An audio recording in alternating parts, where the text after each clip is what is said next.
Okay, so like I said, we're going to learn about different types of intervals that you can have on a polynomial. This is what polynomial graphs look like. Those are two examples. They can also kind of look like this. It's basically they have like a bunch of terms, which we'll talk about in a little bit. But depending on the degree of the polynomial, that determines what the graph looks like. So once we get into actual graphing, we'll start talking about all of that.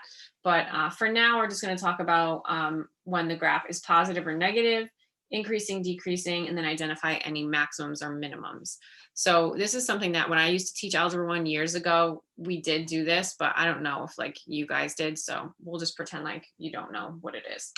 So the first part is positive versus negative. So a function or a graph is considered to be positive when its graph is above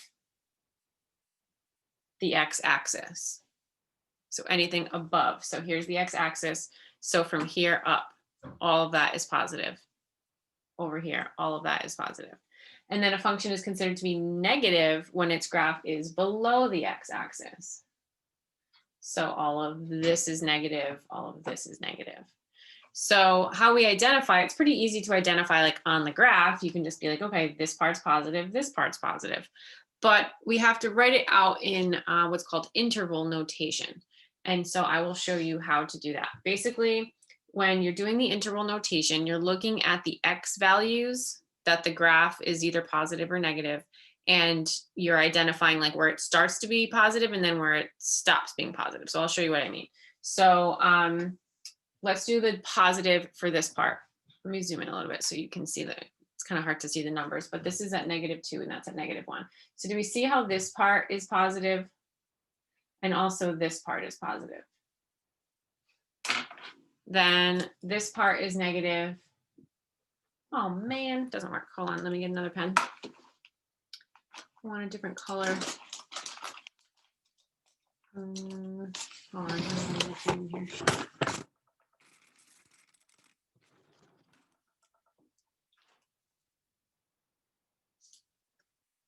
Okay, so this part's negative and this part's negative because that's under the x-axis. So above is positive, below is negative. So when we're identifying the intervals, you want to just look at the x values. So here and here. So let's do this one first, this little hump. So from negative, this is at -2 and this is at -1. So I would say from -2 to -1, it's positive. That's one of the intervals. And so this is how you write it.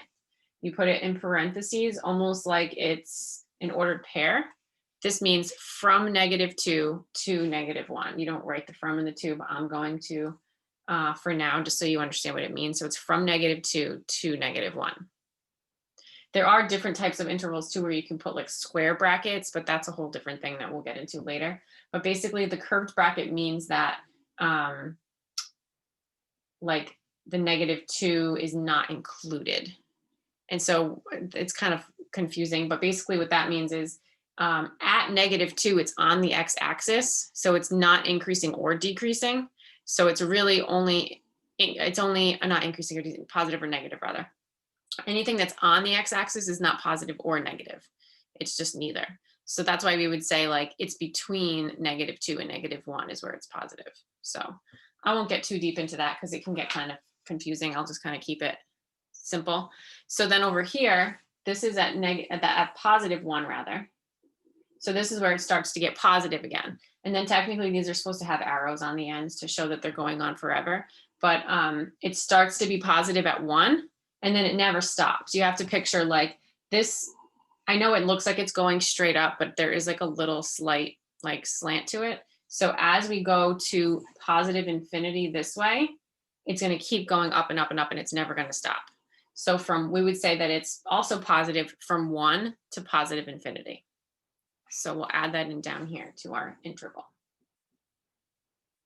Like that.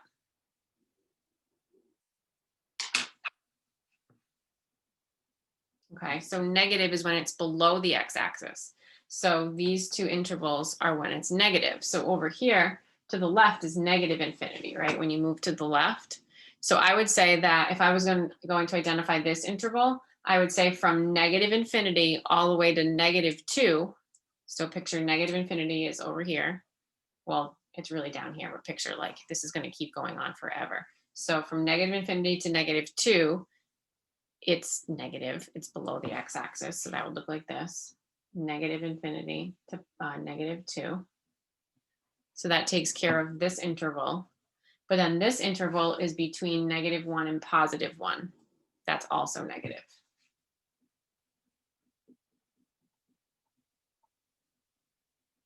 And so that's how you write it. I know that it looks like ordered pairs, but it's not. This means between them, but not including. Okay, so below is negative, above is positive.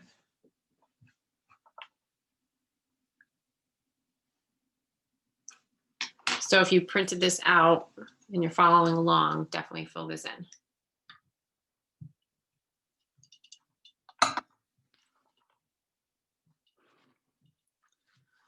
Okay, let's do the second example.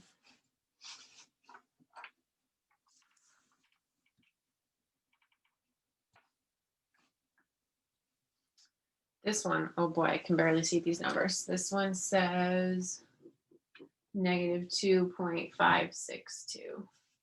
This is -1. This is 1.562. Okay, so oops, can't see what I'm doing. So again,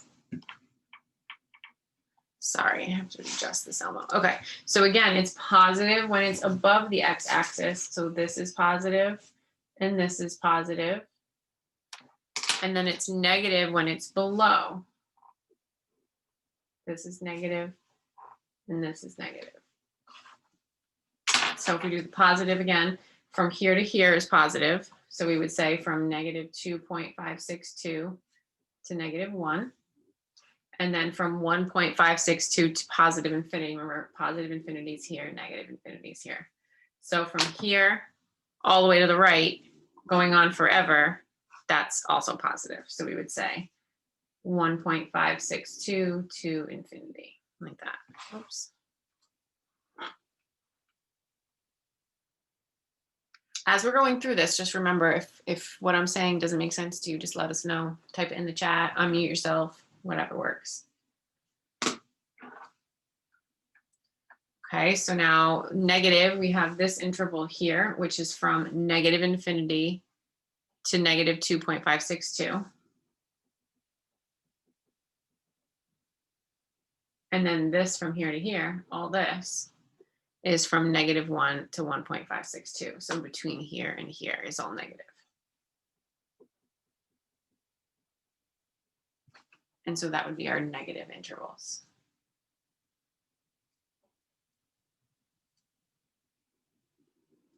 Okay, what questions do we have? Anything so far?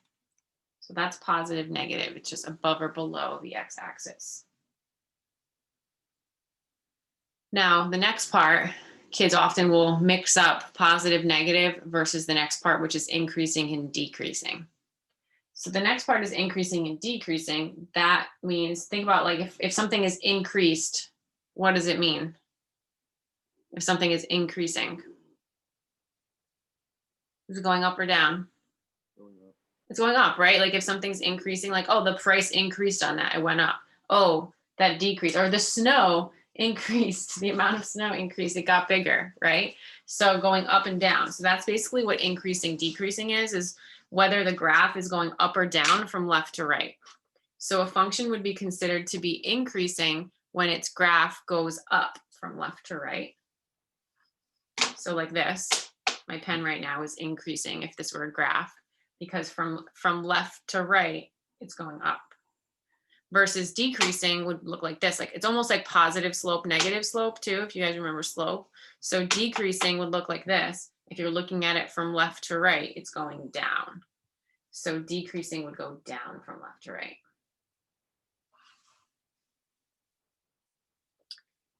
The turning points of the graph are where a function changes direction. So it changes from increasing to decreasing, or vice versa, decreasing to increases. So if we take a look at this graph right here, let me use a pencil for this. If I put my pencil on the left arrow and trace it from left to right.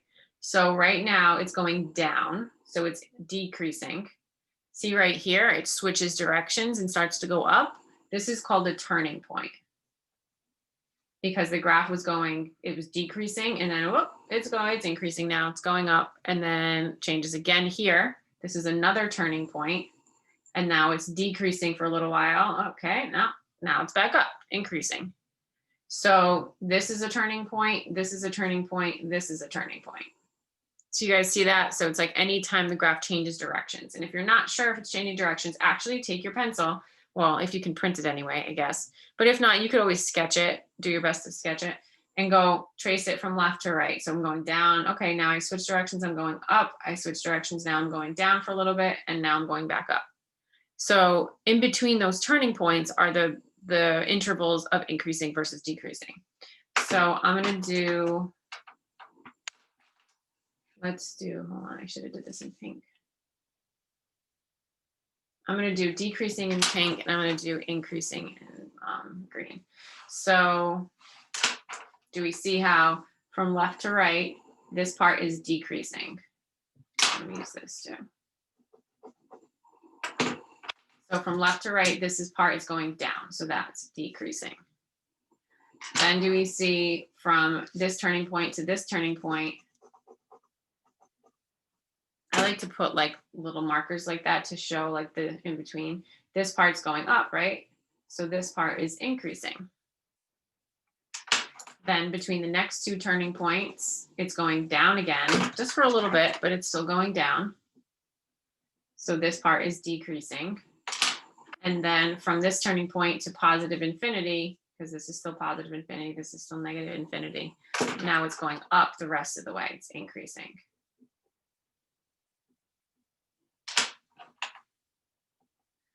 So hopefully that makes sense. We're going to do another example too. But when we list out the increasing, decreasing, all that, we still do the same interval notation. So let's do increasing first. So remember this and this were both increasing. So between, we would say between 1 and 3, that's increasing. And then from 4, remember you're always using the X value here when you're doing the intervals. From 4 to positive infinity, it's increasing because from here on, it's just going to keep going up. So we would say it's also from 4 to positive infinity.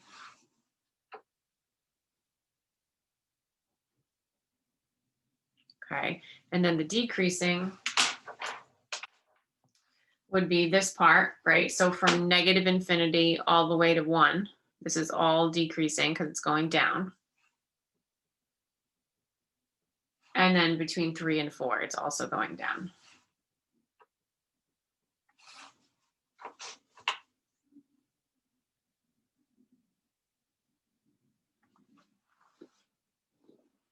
Okay, so that's increasing, decreasing.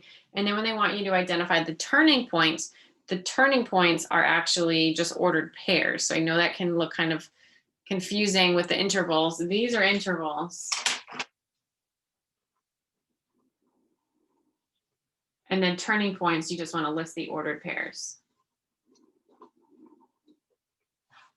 So this was a turning point, right? This is at 1, -1, because we go right 1, down 1. I'll do that I'll do that in pencil.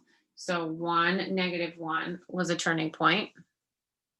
This one's a turning point too. So from 0, we're going right 3, up 1. So 3, 1 is another turning point where it switched directions. And then lastly, 4, 1, or is that 1? No, it's not, it's below 1.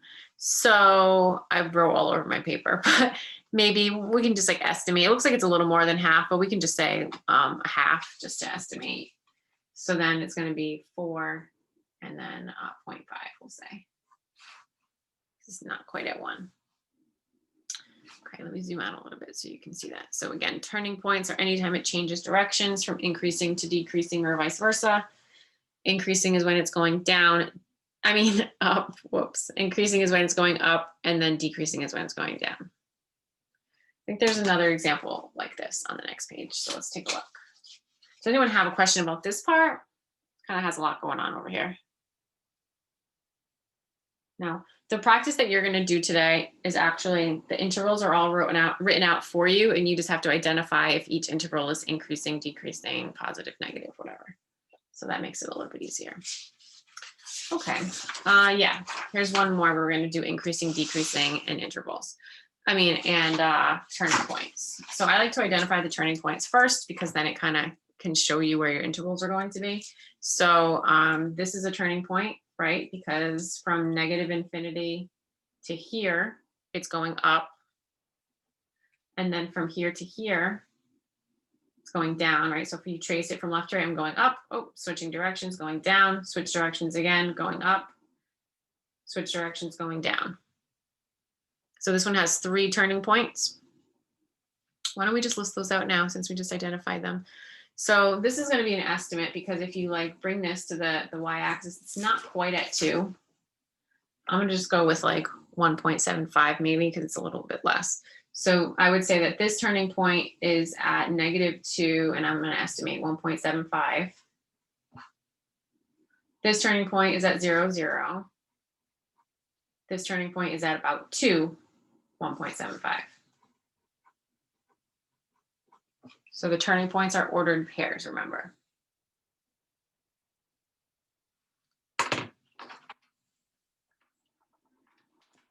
Okay, so I'll do increasing next. Increasing is when it's going up from left to right. So this is all increasing.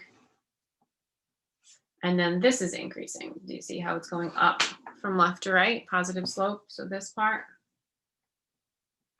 And then decreasing is when it's going down. So this part would be decreasing. And this part would be decreasing. Okay, so let's list these intervals. So the increasing is going to be from negative infinity. So from the left all the way to -2, it's increasing. So negative infinity to 2. And then also from 0 to 2, also increasing. Okay, decreasing from -2 to 0. So this part.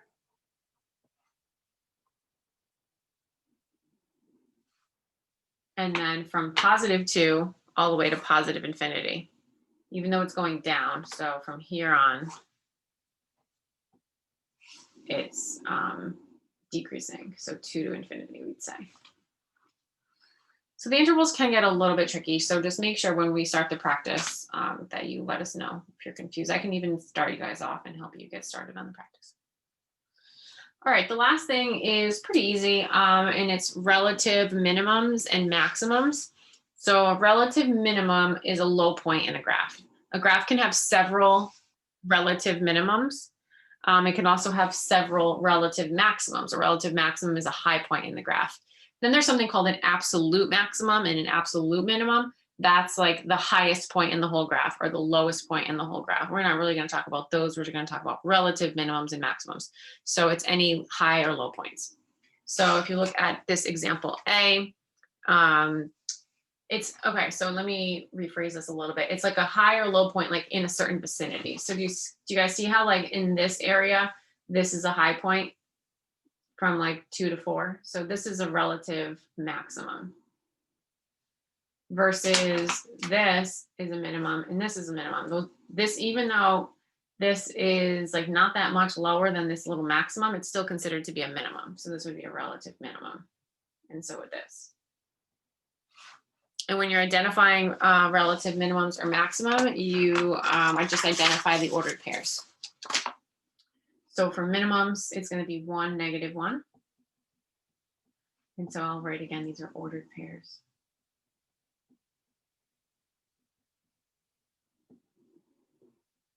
Okay, so this is the minimum and then this one. We said that one was what, 4.5? 4,5. And then the maximum would be at 3.1.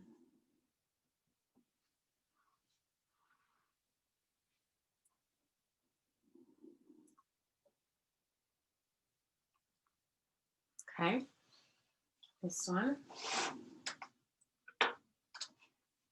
So this would be a maximum.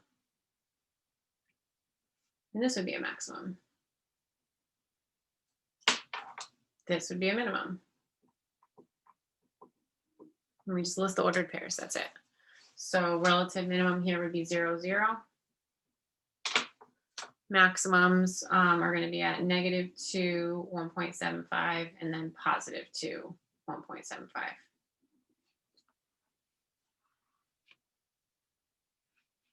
Oops, you can't see what I'm writing, sorry.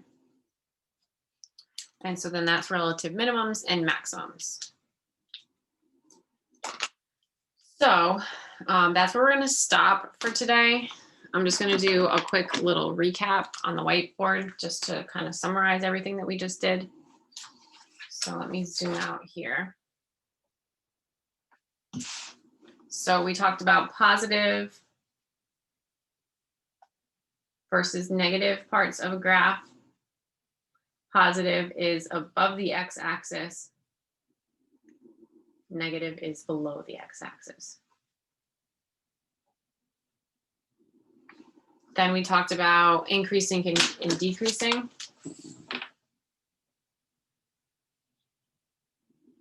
Increasing is when the graph goes up.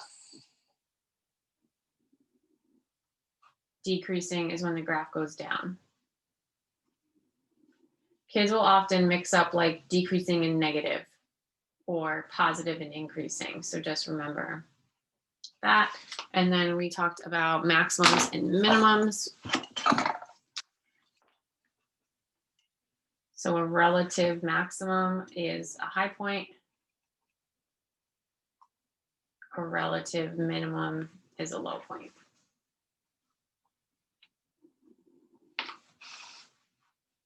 Notice that your maximums and your minimums are also the turning points, right? So just to show you real quick, like on this one, we had a minimum at 0, 0, a maximum at these 2 points. Look at the turning points of that same one, this example up here. So anytime it changes directions, that's a relative maximum or minimum, they're the same. Okay, so I'm gonna leave this here. The practice that you're doing, I will scan this right now too, so I'll upload it. This is the practice that you're doing. There's 5 problems. And the intervals are given to you. So you just have to determine like, this little U just means and. So you just have to determine, are these 2 intervals positive? Are they negative? Are they increasing? Are they decreasing? So let me show you how you would do it. So, well, some of you could probably figure it out, I'm sure, but it says -infinity to -2.82. So -infinity to -2.82, that's from here to here, this part. And then from 2.82, positive 2.82, which is here, to infinity. Here's positive infinity. So this part. Notice that both of these are going up from left to right. So that would be increasing. So you would just write that this interval is increasing. Then like -2.82 to positive 2.82. Negative 2.82 is here. Positive 2.82 is here. So just this part. Do we see how this is a combination of like some positive, some negative. So it's not either of those, but it is all going down. So that would be decreasing. So you just look at each interval individually and then determine what it is. Okay, so that's what we should be working on right now. If everyone wants to, if you printed it, great. If you couldn't print it, that's fine. Just pull it up in a tab and grab some paper and just write down. When you write down the answers, can you write down like, you don't have to necessarily write out this whole thing, but write like number 1A increasing, number 1B decreasing, and so on. I also want you to identify any minimums or maximums, relative minimums or maximums. So on this one, this would be a relative maximum. This is going to be a relative minimum. You just write down the ordered pair. Do we have a question about that so far? Maybe once you start, you'll end up having a question. Oh, I never shut off the recording. Okay, I'll shut it off now.